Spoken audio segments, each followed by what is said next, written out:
I mean, I think that extra pressure just makes it a little bit harder. I think people were going to be, I thought like, oh my God, everyone's going to be so upset with me because I'm just like leaving, and I wouldn't want someone to think I was leaving someone because it got too hard. But there was just a lot in there that for my soul, I felt like I had to make that decision. And If it opened not like a gossip reel, but like sworn testimony, you might hear it read this way. What if Kim Kardashian's empire, her fame, her brands, her law aspirations, even her sculpted image of motherhood, was never about empowerment at all, but control? Not control of the audience, but of Y himself. That idea, once buried in obscure forums, is now resurfacing in public conversation. Fueled by missing posts, newly unsealed records, and timing that feels too precise to dismiss. You can follow the trail. March brought the headlines about Y's supposed arrest, followed by federal raids on his Los Angeles and Miami properties, and a sudden social media chill as A-list names quietly unfollowed him, Kim included. By October, Sean Diddy Combs was sentenced to 50 months in federal prison. And just as the sentencing broke, Kim appeared on camera. The thing about the kids at some point here, and not for the younger ones, it's at some point. For North, it's right now, right? That even if she doesn't see it, even if somehow Kim is able to keep that away from her, the kids that her friends at school, they're going to know about it. They're going to see it. And it puts the kids in a horrible situation. Tearfully revealing a stress-related brain aneurysm, blaming the fallout of her marriage for her health crisis. But to industry insiders, the timing looked less like coincidence and more like choreography, a strategic diversion to pull her image away from the same web of influence Y had been warning about for years. When prosecutors finally unsealed the Diddy indictment, detailing trafficking and racketeering conspiracies dating back to 2008, old Kanye West interviews suddenly read like prophecy.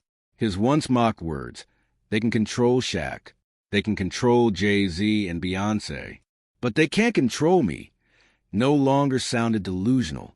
With Diddy now incarcerated until 2028 and claiming he's still receiving threats from inside, that statement feels like a warning no one wanted to heed.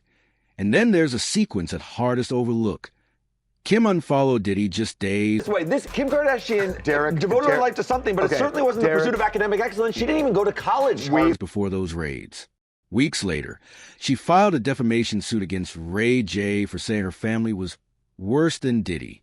According to court filings reviewed by Rolling Stone, Kim's legal team, headed by Alex Spiro, argued the suit was meant to defend her reputation. Yet analysts who parsed the complaint noticed something odd. Its repeated references to unfounded federal investigation rumors, language that seemed crafted to smother speculation before it could ignite. Those who once moved in the same luxury circles as Diddy and the Kardashians described those gatherings as networking with consequences. Private suites allegedly rigged with cameras. Recordings quietly traded as leverage.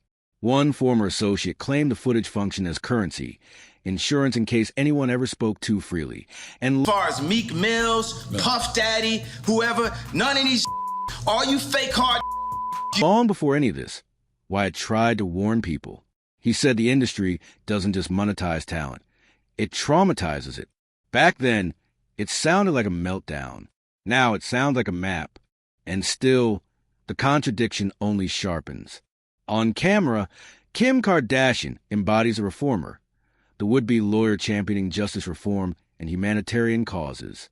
Off camera, her actions trace a quieter, calculated rhythm, a recurring retreat from anyone suddenly under scrutiny. She unfollowed Diddy days before federal agents stormed his mansions. She stopped acknowledging why the moment his industry control claims went viral. And now, through the newest season of the Kardashians, she's rewriting the story, opening with tears and a revelation of her stress-induced brain aneurysm. She told audiences it was heartbreak and exhaustion, laying the blame at West's feet. The subtext was unmistakable. She's a survivor, not the schemer. But the symmetry of that narrative feels almost engineered, too tidy, too beneficial to her ongoing rebrand. West's defiance has only heightened that perception. In September, he released screenshots of text messages that appear to show Kim blocking their daughter North's name from being linked to a new track featuring Diddy. Within